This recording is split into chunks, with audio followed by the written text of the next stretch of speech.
Student, today's topic is conquest of Bengal, means how Bengal came under the Britishers. As you know, the Bengal was the most fertile and the richest of India's provinces. Its industries and commerce were well developed. The East India Company had secured valuable privileges in 1717 by the Mughal Emperor, which had granted the company the freedom to export and import their goods in Bengal without paying the taxes. Means no need to pay the taxes. It means loss of revenue to the Bengal government. And this was the main conflict issue between the Nawab of Bengal and the company. As I told you that Bengal was a very rich and big province and Britishers wanted to control it. Alwardi Khan, the Nawab of Bengal, was an able and brave administrator. After the death of Alwardi Khan, his grandson Sirajuddola became the Nawab. The British started extending the fortification of Calcutta, but Sirajuddola took over the Calcutta, but again Robert Clive recaptured Calcutta. Now, Battle of Plassey. The Battle of Plassey was fought between the forces of East India Company and Nawab of Bengal, means Sirajuddola, in 1757. Dear students, there could be no comparison between both the armies because Nawab's army was very huge as compared to the army of East India Company. But Mir Jafar, the commander of army. Basically, the Battle of Plassey fought between the Sirajuddola and East India Company. But Mir Jafar was the commander of army of Sirajuddola. But Mir Jafar, commander of Sirajuddola, who wanted to become the Nawab, bribed their Indian soldiers to throw away their weapons because Britishers promised to Mir Jafar for the Nawabship. In this war, Sirajuddola defeated by the Robert Clive or by the British East India Company. Now, Mir Jafar became the Nawab of Bengal after the death of Sirajuddola. Now, Mir Jafar became the Nawab of Bengal, but he was a puppet of the Britishers.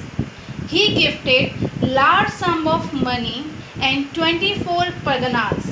Parganas means a group of villages. When Mir Jafar became the Nawab of Bengal, he gifted large sum of money and 24 parganas of Bengal to the Britishers.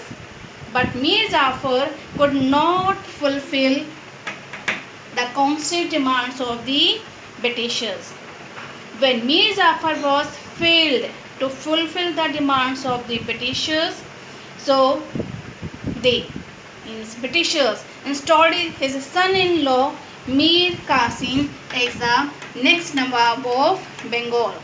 Mir Qasim was the son-in-law of Mir Jafar.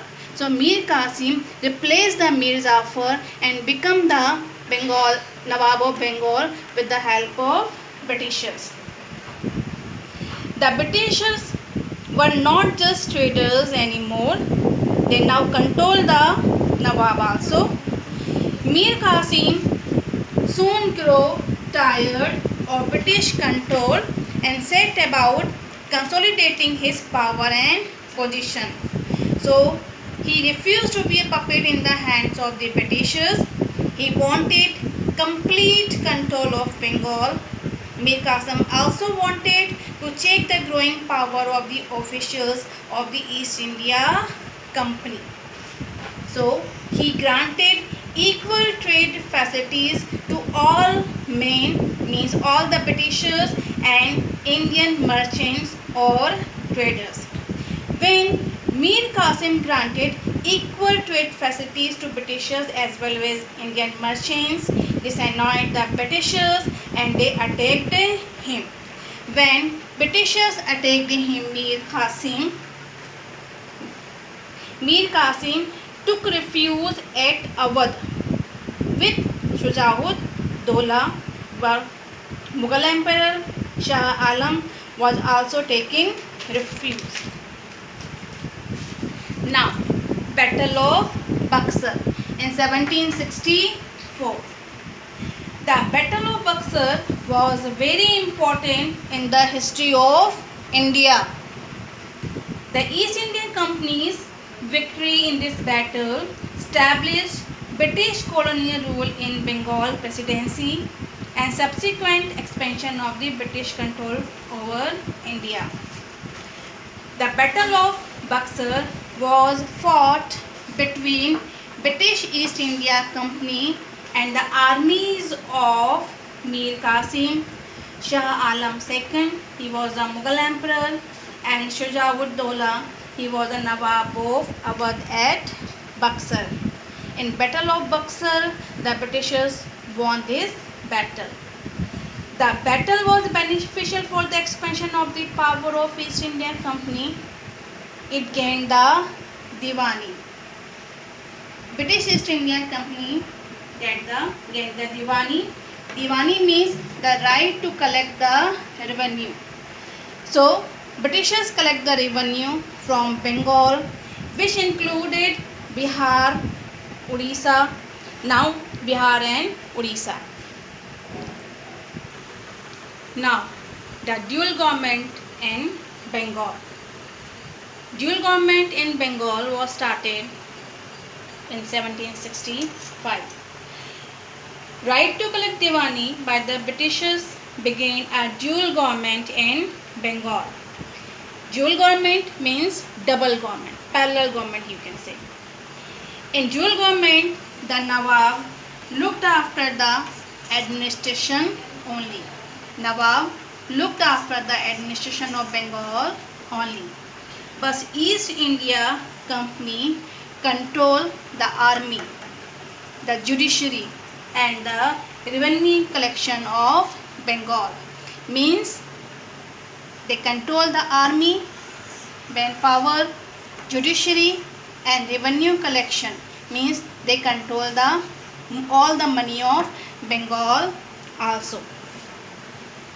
This arrangement means this dual government gave immense power to the British without any responsibility. But the general public was suffered. Why? Because at the time of Bengal famine in 1770, thousands of people were died, but the company did not help the victims. Britishers did not help the victims and Nawab did not have the resources, because all the resources, all the army peoples and revenue means money was controlled by the East India Company. Ultimately, in 1772, when Warren Hastings became the governor of Bengal, he abolished the dual government in Bengal and gained the complete control over Bengal. So that was the end of the dual government in Bengal, and I hope you all understood how the Britishers conquest of Bengal. One more thing you have to keep in mind, that you have to learn this sequence. You have to keep in mind Alwardi Khan, the Nawab of Bengal. After the Alwardi Khan, the Sirajuddaulah, who was the grandson of Alwardi Khan, became the Nawab of Bengal.